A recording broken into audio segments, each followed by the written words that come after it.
ഞാൻ private complaint കൊടുത്ത case ഇന്നാണ് വിളിപ്പിച്ചിരുന്നത് മൊഴി കൊടുക്കാൻ വേണ്ടിയിട്ട്.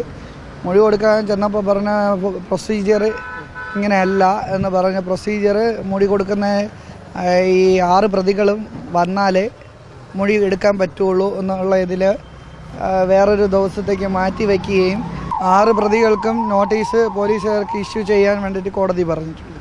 കോടതി അന്ന് പറഞ്ഞ പോലെ തന്നെ ചെവിക്ക് പിടിച്ച് കേസെടുപ്പിച്ച പോലെയാണ് ചെവിക്ക് പിടിച്ച് തന്നെയാണ് റിപ്പോർട്ട് ചെയ്ത് അവരെ വരുത്താൻ വേണ്ടിയിട്ട് പറഞ്ഞിട്ടുള്ളത്. പ്രൈവറ്റ് കംപ്ലൈൻറ്റിൽ 1 മുതൽ 5 പ്രതികൾ നേരത്തെ ഉണ്ടായിരുന്നു. അതിൽ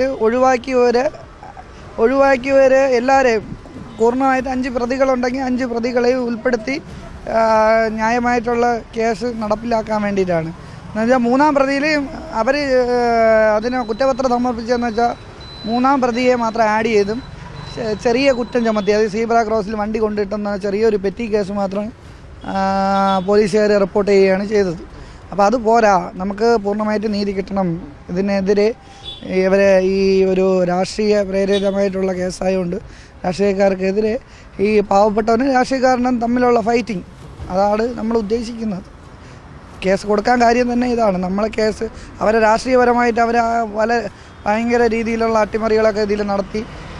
ഇപ്പം മേയറായിരുന്നത് മേയറിൻ്റെ കാലാവധി കഴിഞ്ഞ് ഇറങ്ങിയോണ്ട് ഇപ്പം മേയറല്ലല്ലോ, സാധാരണ എന്നെ പോലെ യദു എന്ന് പറയും പോലെ ആര്യ ആണല്ലോ. അപ്പോൾ അതുകൊണ്ട് ഇപ്പോൾ ആ കോടതി ഇങ്ങനെ ഒരു തീരുമാനം പറഞ്ഞിരിക്കുകയാണ്. റിപ്പോർട്ട് ഇവർക്ക് നോട്ടീസ് അയച്ച് ഇവരെ കോടതി വിളിച്ചു വരുത്തണമെന്നുള്ളത്.